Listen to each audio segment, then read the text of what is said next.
علیکم، میں امداد سمرو۔ سجی دکھا کر کبھی ماری جائے گی یا کچھ اور ہوگا، آج پتہ چل جائے گا۔ آج سپریم کورٹ بیٹھنے جا رہی ہے، 8 رکنی بینچ بیٹھنے جا رہا ہے پارلیمنٹ کے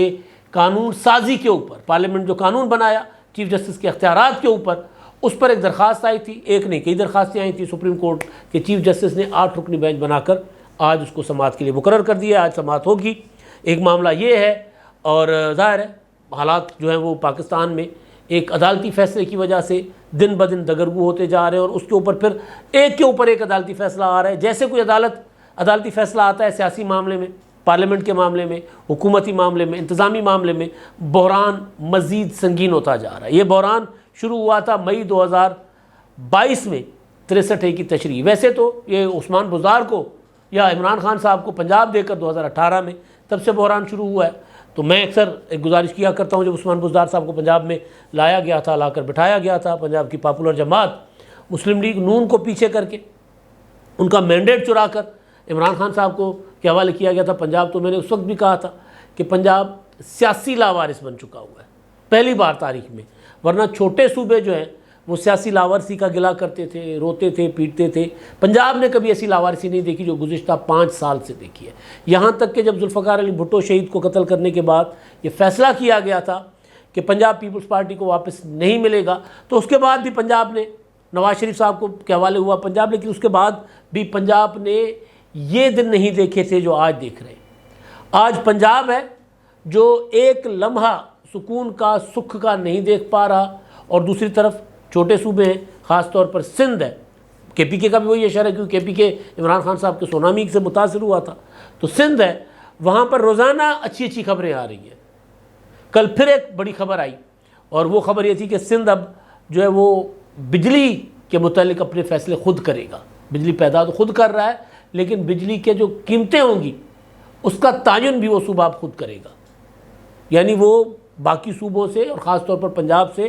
اب اس طرح کے معاملات میں آگے جا رہا ہے، اور پنجاب آگے جا ہی نہیں سکتا بیچارہ۔ پنجاب کو تو جکڑا ہوا ہے تخت لاہور کی لڑائی نے، پنجاب کو تو جکڑا ہوا ہے عدالتی فیصلوں نے، پنجاب کو تو جکڑا ہوا ہے عمران خان صاحب نے۔ تو پنجاب آگے نہیں بڑھ پا رہا۔ ظاہر ہے پنجاب پاکستان کا 60% ہے، اگر پنجاب آگے نہیں بڑھ پائے گا تو پھر پاکستان وفاق وہ بھی ظاہر پھنسا ہوا ہوگا۔ ایک اور معاملہ ہے، وہ پہلے اس پر میں بات کر لیتا ہوں۔ عمران خان صاحب کے فرنٹ مین کہے جا رہے ہیں، عمران خان صاحب نے کہا نہیں وہ میرے ہیں سیکیورٹی انچارج افتخار رسول گھمن، وہ گرفتار کر دیے گئے ہیں۔ FIA کہہ رہی ہے کہ جناب یہ تو منی لانڈرر تھے،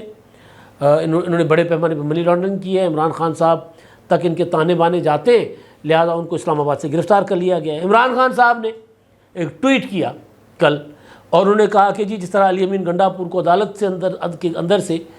سیشن جج کے منع کرنے کے باوجود گرفتار کیا گیا، اور سیشن جج نے کہا کہ جی میں آپ کو توہین عدالت لگاؤں گا، تو DPO نے کہا توہین عدالت لگانی ہے لگاؤ، مجھے تو اوپر سے حکم ہے، تو انہوں نے علی امین گنڈاپور کو اٹھا لیا۔ اسی طرح میرے سیکیورٹی انچارج افتخار رسول کو، افتخار گھمن کو گرفتار کر لیا گیا، اٹھا لیا گیا، اغوا کر لیا گیا ہے، اور یہ سب کچھ لندن پلان کا حصہ ہے، جس کے تحت نواز شریف کو یہ یقین دہانی کرائی گئی تھی، ان کو یہ وعدہ کیا گیا تھا ان کے ساتھ کہ جناب ہم عمران خان صاحب کو اور تحریک انصاف کو تہس نہس کر دیں گے، کریش کر دیں گے۔ اس کے تحت یہ لوگوں کو گرفتار کر رہے ہیں، میرے قریب جتنے لوگ ہیں ان کو اٹھایا جا رہا ہے، گرفتار کیا جا رہا ہے۔ FIA کہہ رہی ہے کہ نہیں جناب یہ تو منی لانڈرر ہے، اور کہا یہ جا رہا ہے کہ جناب وہ تو پاکستان آئے تھے حقیقی آزادی کی تحریک کے لیے، یہ گارڈن ٹاؤن لاہور کے رہائشی ہیں، ان کے ساتھ کچھ اور ملزمان بھی گرفتار ہوئے ہیں، کوئی کیسر مشتاق ہیں، عاصم حسین ہے۔ ایک یہ عمران خان صاحب کو ظاہر ایک جھٹکا ملا ہے، ایک بڑا، روزانہ کوئی نہ کوئی جھٹکا۔ کل ان کو جھٹکا دیا تھا انہوں نے مفتی سعید صاحب نے، جنہوں نے عمران خان صاحب کے دوسری شادیاں جو تھیں ان کے نکاح پڑھائے ہوئے تھے۔ تو بہرحال اب میں آتا ہوں اس کہانی پر جو پوری قوم کی جس طرف نظریں ہیں، سپریم کورٹ آف پاکستان۔ اب چیف جسٹس صاحب اور ان کی سربراہی میں 8 رکنی بینچ جو ہے وہ آج 11 بجے بیٹھے گا۔ درخواستیں ہیں، چودھری غلام حسین ہیں اس میں درخواست میں پٹیشنر ہیں، باقی خواجہ طارق رحیم صاحب وکیل ہیں، اظہر صدیق وکیل ہیں، اس کے علاوہ راجہ عامر صاحب ہیں، کچھ اور شہری بھی ہیں، انہوں نے بھی درخواستیں دائر کی ہیں کہ جناب یہ جو قانون ہے یہ کالعدم قرار دیا جائے، یہ تو سپریم کورٹ کی عدلیہ کی آزادی کے خلاف ہے۔ اعزاز احسن صاحب نے بھی نعرہ لگا دیا کہ جناب پہنچو پہنچو سپریم کورٹ پہنچو، اور نعرہ اعزاز احسن نے کہا کہ یہ ملک بچانے نکلے ہیں، آؤ ہمارے ساتھ چلو۔ یہ وہی نعرہ ہے جس نعرے کے اوپر تحریک جو ججز بحالی والی چلی تھی، اور اس کے بعد افتخار چودھری صاحب نے جو پاکستان کے ساتھ وارداتیں کی تھیں، جس کے اوپر اعتزاز احسن صاحب کئی بار شرمندگی کا اظہار کر چکے ہوئے ہیں کہ افتخار چودھری کو ہم نے ایسا نہیں سمجھا تھا کہ وہ ججز بحالی تحریک کے جو ثمرات ہیں اس کو اس طرح ضائع کریں گے۔ میں تو 2007 میں فخر سے کہہ سکتا ہوں یہ بات کہ جب افتخار چودھری کو 9 مارچ 2007 کو ہٹایا گیا تھا، میں نے اس دن بھی کہا تھا کہ افتخار چودھری اکیلا نہیں ہے، افتخار چودھری کے پیچھے اسٹیبلشمنٹ کے اندر سے کچھ لوگ ہیں جنہوں نے افتخار چودھری کو تھپکی دی ہے اور مشرف کو کہا ہے کہ جی اس کو ہٹاؤ، اور افتخار چودھری کو تھپکی دی ہے کہ جی یہ اگر تمہیں ہٹائے تو ہم تمہارے ساتھ ہیں، تم ڈٹ جانا۔ تو بہرحال اس کا انجام آج تک ہم دیکھ رہے ہیں۔ اس دن بلاول بھٹو تقریر میں کہہ رہے تھے کہ جو یہ امریت ہے عدالت کے اندر، یہ افتخار چودھری اور اس سے پہلے تو تھی، لیکن ریسنٹلی جو عدلیہ، آزاد عدلیہ جو ہم جس کو کہہ رہے ہیں، اس آزاد عدلیہ میں جو امریت ہے عدالت کے اندر، وہ افتخار چودھری صاحب لے کر آئے تھے۔ تو خیر، اعتزاز احسن صاحب کا رائٹ ہے، وہ ہم سے کہیں زیادہ تجربہ کار آدمی ہیں، ہم تو مطلب وہ ان کے بچوں سے بھی چھوٹے ہیں، تو بڑے ہیں ہمارے، ہم احترام بھی کرتے ہیں، لیکن اعتزاز صاحب میدان میں آ گئے ہیں اور لوگ درخواستیں لے کر پہنچ رہے ہیں۔ معاملہ کیا ہے؟ معاملہ یہ ہے کہ پارلیمنٹ چیف جسٹس کی بینچ بنانے کا جو اختیار ہے وہ پارلیمنٹ کہہ رہی ہے کہ وہ چیف جسٹس کا نہیں ہے۔ پارلیمنٹ نے یہ عدالت کے اندر سے جو آواز اٹھی تھی اس کی بنیاد پر یہ قانون سازی کی ہے۔ عدالت کے اندر سے آواز، جس طرح سو موٹو نوٹس لیا تھا نا، چیف جسٹس صاحب نے کہا تھا کہ جی آئین دستک دے رہا ہے ہمارے دروازے پر، آئین نے دستک دی ہے، اس لیے میں نے پنجاب کے اور کے پی کے انتخابات کے لیے خود نوٹس لیا، اور اس کے بعد پھر پنجاب کے انتخابات پر تو زور ہے، کے پی کے انتخابات کا نام نہیں لیا جا رہا۔ بہرحال تو عدالت کے اندر سے قاضی فائزہ صاحب، سردار طارق مسعود صاحب، ان سب نے چیف جسٹس صاحب کو چٹھیاں لکھی کہ جناب ذرا ہمیں بتایا جائے کہ کرائٹیریا کیا ہے بینچ بنانے کا، از خود نوٹس لینے کا۔ قاضی فائزہ صاحب نے تو پراپر ایک طلب کیا تھا رجسٹرار کو، جی بتائیں بینچ آپ کیسے بناتے ہیں، کیوں آپ سینئر موسٹ جج صاحبان کو نظر انداز کر دیتے ہیں، کیوں بینچز میں نہیں بٹھاتے۔ تو اس سارے جو ماحول تھا، اور یہ ماحول بنا تھا یہ سیاسی معاملات میں عدالتی فیصلے جو تھے۔ آرٹیکل 63A کی جو تشریح تھی، صدر علوی نے جو بھیجا تھا ریفرنس وزیر اعظم کے کہنے پر کہ جی بتائیں کہ منحرف رکن کا ووٹ جو ہے وہ کاؤنٹ ہوتا ہے یا نہیں ہوتا، گنتی میں شمار ہوگا کہ نہیں ہوگا۔ شمار ہوگا، گنتی اور شمار ایک ہی بات ہوتی ہے، شمار ہوتا ہے یا نہیں ہوتا، گنا جائے گا یا نہیں گنا جائے گا، اس کی انہوں نے تشریح کی تھی 63A کی، اور وہ اس وقت کی تھی جس وقت پنجاب میں وزیر اعلیٰ حمزہ شہباز تھے اور پی ٹی آئی کے 25 ارکان منحرف ارکان کے ووٹ سے وزیر اعلیٰ بنے تھے اپریل میں، اور پھر مئی میں فیصلہ سنا کر اور 63A کی تشریح کر دی گئی تھی کہ جناب ووٹ کاؤنٹ نہیں ہوگا۔ پھر انجام یہ ہوا کہ 17 جولائی کو انتخابات ہو گئے، وہ جو جن کو ڈی سیٹ کر دیا گیا تھا 25 ارکان کو، عمران خان صاحب جو ہیں وہ انتخابات وہ جیت گئے۔ پھر ووٹنگ ہوئی دوبارہ، سپریم کورٹ نے کہا کہ جناب اس پر رن آف الیکشن کروایا جائے۔ عدالت نے کہا، میرا خیال سپریم کورٹ ہے، ہائی کورٹ ہے، کہ اس پر رن آف الیکشن ہوگا۔ تو رن آف الیکشن ہوتا ہے، حمزہ شہباز وزیر اعلیٰ رہیں گے، لیکن ایک بار پھر پولنگ ہوگی، وہ تاریخ تک دے دی گئی تھی۔ وہ پولنگ ہوتی ہے، اس میں چودھری شجاعت حسین صاحب جو ہیں وہ اپنے ایم پی ایز کو چٹھی لکھتے ہیں کہ جناب آپ نے، اور اسپیکر کو بھی چٹھی لکھتے ہیں کہ ہمارا ووٹ جو حمزہ شہباز کو دیا ہوگا، حمزہ شہباز ہمارے کینڈیڈیٹ ہیں، پرویز الہی نہیں ہے۔ ڈپٹی اسپیکر سپریم کورٹ کے اس فیصلے کے مطابق کہ منحرف ارکان جو ہیں ان کا ووٹ کاؤنٹ نہیں ہوگا، انہوں نے ووٹ مسترد کر دیا۔ تو پھر سپریم کورٹ نے اپنا فیصلہ بدلا کہ نہیں، منحرف رکن وہ کہلائے گا جو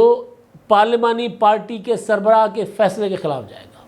یہاں معاملہ پارلیمانی پارٹی کا نہیں ہے، یہاں تو چودھری شجاعت حسین تو پارٹی کے سربراہ ہیں۔ پہلے کہا تھا کہ پارٹی کے سربراہ کا فیصلہ ہوگا۔ بہرحال وہاں سے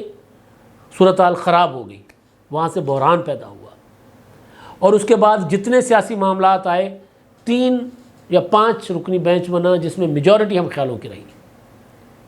تو یہ بات عطر من اللہ صاحب نے اپنے فیصلے میں کہی ہے کہ 63A کی تشریح سے گڑبڑ ہوئی، یہ بات منصور علی شاہ صاحب نے کہی ہے، یہ بات یہی اپنا افریدی صاحب نے کہی ہے، یہ بات مندوق خیل صاحب نے کہی ہے، یہ بات جسٹس قاضی فائز صاحب نے کہی ہے، اور بارہا کہی ہے، کئی بار کہی ہے کہ اس طرح عدالت نہیں چلائی جا سکتی۔ لیکن بہرحال اب ہوا یہ کہ پرسوں چیف جسٹس صاحب سے خبریں آئیں کہ جناب وزیر اعظم سے ملاقات ہوئی اٹارنی جنرل کی، اور اس کے بعد اٹارنی جنرل نے جا کر چیف جسٹس سے ملاقات کی ہے، اور اس کے علاوہ چیف جسٹس صاحب نے پھر ملاقات کر لی شام کو قاضی فائزہ صاحب سے، اور وہ طویل ملاقات تھی۔ اس کے بعد یہ خبریں نہ آنا شروع ہوئیں کہ یہ حالات ٹھیک ہو گئے، اب اس طرح عدالت سیاسی معاملات میں مداخلت نہیں کرے گی۔ وہ تو ایک دن ساری صورتحال بنی۔ اب اس کے بعد پھر کل وہ جو درخواستیں آئی ہوئی تھیں اس پر چیف جسٹس صاحب نے بینچ بنا دیا 8 رکنی، اور دوسرا پنجاب کا الیکشن جو تھا اس کے لیے کل بلا لیا، کل 14 اپریل کو کل بلا لیا گورنر اسٹیٹ بینک کو، سیکرٹری الیکشن کمیشن کو، سیکرٹری خزانہ کو اور دیگر حکام کو کہ جی بتائیں ہمارے فیصلے پر 14 مئی کو انتخابات کروانے کے فیصلے پر عمل درآمد کیوں نہیں کرتے۔ اب جو کچھ ایک تاثر تھا کہ جی چیف جسٹس صاحب جو ہیں وہ اب سیاسی معاملات میں مداخلت نہیں کریں گے، اس کے بعد یہ دونوں کام ہونا، کیا یہ مطلب ہے کہ چیف جسٹس صاحب نے کبھی دکھا کے سجی ماری ہے، دکھایا یوں اور پڑھایا یوں، ہوتا ہے نا۔ پہلے بھی چیف جسٹس صاحب یہ کر چکے ہوئے ہیں، کہا کہ جی میرے جج صاحبان مجھے دو، میں سیاسی معاملات میں اور اس طرح اور بینچ میں بیلنس بناؤں گا، اور یہ انہوں نے جو ابھی رواں ہفتہ ہے جو جاری ہے اس میں انہوں نے جو بینچ بنائے تھے، بیلنس بنانے کی کوشش شو کیا تھا کہ جی میں نے پورے ہفتے کے لیے سارے جج صاحبان نا مکس بینچ بنا دیے تھے۔ ہم خیال بھی تھے تو دوسرے جو چیف جسٹس صاحب جن کو جو کہا جاتا ہے کہ چیف جسٹس صاحب جن کو عدالتوں میں مقدمات میں نہیں بٹھاتے بینچز میں، ان کا بھی وہ بھی تھے بینچ میں شامل۔ تو پھر اچانک یہ ہو گیا۔ اب آج پتہ چلے گا کہ درخواستیں قابل سماعت قرار دی جاتی ہیں یا درخواستیں اڑا دی جاتی ہیں، یا پھر قابل سماعت ہوئی تو پھر دیکھتے ہیں معاملات کدھر جاتے ہیں۔ ابھی تو ظاہر وزارت قانون نے، وزارت پارلیمانی امور نے بات کرنی ہے۔ ابھی تو سوال اٹھنے ہیں، جو بنیادی سوال ہے جو اٹھے گا اس معاملے میں، جو اٹھ بھی رہا ہے، وہ یہ ہے کہ قانون ابھی بنا نہیں تو درخواستیں کس چیز کی، نمبر 1۔ نمبر 2 کیونکہ ابھی نافذ العمل نہیں ہوا۔ نمبر 2 ظاہر چیف جسٹس نافذ العمل ہونے کا انتظار کیوں کریں گے؟ کیونکہ اگر قانون نافذ العمل ہو گیا تو پھر بینچ تو چیف جسٹس نہیں بنا سکیں گے، پھر تو بینچ بنائیں گے چیف جسٹس اور 2 سینئر موسٹ جج صاحبان، یعنی جسٹس عمرتا بندیال صاحب، جسٹس قاضی فائزہ صاحب اور جسٹس سردار طارق مسعود صاحب ایک ساتھ بیٹھیں گے اور پھر وہ فیصلہ کریں گے کہ بینچ میں کون کون شامل ہو۔ تو پھر تو چیف صاحب کے معاملات جو ہیں وہ اس طرح نہیں رہنے، تو اس لیے چیف صاحب نے، میرا خیال ہے قانون بننے سے پہلے ہی آنے والی درخواستیں جو ہیں ان کو انہوں نے سماعت کے لیے مقرر کر دیا۔ ایک سوال یہ اٹھے گا۔ دوسرا سوال یہ اٹھے گا کہ کیا چیف جسٹس صاحب کا خود اس بینچ میں ہونا بنتا ہے؟ کانفلکٹ آف انٹرسٹ تو نہیں ہے، کیونکہ قانون یہ ہے جو بنا ہے، جس کو نافذ ہونا ہے، جس کو چیلنج کیا گیا ہے، وہ اول تو پارلیمنٹ نے بنایا تو اس کو چیلنج نہیں ہونا چاہیے، اور آئین کے بنیادی خد و خال کے بنیادی ڈھانچے کے خلاف وہ ہے نہیں، تو وہ قانون تو اپنا اس کے اوپر تو میرا خیال ہے سپریم کورٹ نہیں سن سکتی، لیکن بہرحال سپریم کورٹ ہے، سن لیں، کون روک سکتا ہے۔ لیکن جو سوال ہے وہ یہ کہ قانون جو بن رہا ہے کہ چیف جسٹس سپریم کورٹ کے اختیارات فرد واحد کے طور پر ون مین شو کے طور پر استعمال کر رہے ہیں۔ یہ بات ججز کر رہے ہیں، یہ بات پارلیمنٹ کر رہی ہے، تو لہٰذا یہ قانون یہ سمجھا گیا کہ جی قانون جو موجود ہے اس کا غلط استعمال ہو رہا ہے، از خود نوٹس کیس کے اوپر بھی اور بینچ بنانے کے اختیار جو ہے اس کے اوپر، تو لہٰذا از خود نوٹس کیس ہو یا بینچ بنانے کا اختیار ہو، 3 رکنی وہ جو رکنی کمیٹی جو میں پہلے نام لے چکا ہوا ہوں وہ فیصلہ کرے ان دونوں معاملات کے متعلق۔ مطلب یہ ہے کہ چیف جسٹس جو ہیں وہ جو اختیار استعمال کر رہے تھے وہ اختیارات سپریم کورٹ آف پاکستان کے ہیں، تو لہٰذا پارلیمنٹ نے قانون کو ذرا مزید کھول کے وہ اختیارات سپریم کورٹ آف پاکستان کے حوالے کر دیے، تو چیف جسٹس صاحب ٹھہرے فریق۔ تو چیف جسٹس صاحب خود فریق ہیں، تو وہ ایسی درخواست کیسے سن سکتے ہیں جس میں ان کے اختیارات جو وہ سمجھ رہے ہیں کہ میرے اختیارات ہیں، اور قانون پارلیمنٹ یہ سمجھ رہی ہے، مقننہ یہ سمجھ رہی ہے، اور ان کے دیگر ساتھی جج صاحبان یہ سمجھ رہے ہیں کہ نہیں، یہ سپریم کورٹ کے اختیارات ہیں اور یہ سپریم کورٹ کے اختیارات ایک شخص استعمال نہیں کر سکتا، تو پھر وہ خود ایسی بینچ میں کیسے بیٹھ سکتے ہیں؟ یہ سوال ہے، اس سوال یہ اٹھایا جائے گا اس میں۔ اب جو جج صاحبان ہیں، کل بھی میں نے گزارش کی تھی جس میں چیف صاحب خود ہیں، جسٹس اعجاز الاحسان ہیں، جسٹس منیب اختر صاحب ہیں، جسٹس مزار علی اکبر نقوی، جسٹس محمد علی مظہر، جسٹس عائشہ ملک، جسٹس اظہر رضوی، جسٹس شاہد وحید صاحب. یہ جج صاحبان جو ہیں، ان میں سے 4 جو ٹاپ والے 4 جج صاحبان ہیں، ان کے اوپر تو آیا ہوا ریفرنس بشمول چیف جسٹس، ایک نہیں زیادہ ریفرنسز ہیں. تو یہ بینچ میں کیسے بیٹھ سکتے ہیں جن کے اوپر ریفرنس ہے؟ یہ بھی سوال آئے گا. اور پھر جو اپنا 5 جج صاحبان وہ ہیں جن کو سینئر موسٹ جج صاحبان کو نظر انداز کر کے اوپر لایا گیا اور جن کے لیے پراپر بارگیننگ کی گئی، بارگیننگ ہوئی ہے اور سر عام ہوئی ہے جن کو لانے کے لیے، وہ بیٹھے ہوئے ہیں. سوال ہوگا کہ اتنے اہم معاملے کے اوپر کہ آپ پارلیمنٹ کے اختیار کے خلاف آنے والی درخواست جو ہے وہ آپ سن رہے ہو اور اس میں آپ سینئر موسٹ جج صاحبان کو تو آپ ڈال ہی نہیں رہے ہو بینچ میں، تو اس بینچ کا فیصلہ مانے گا کون؟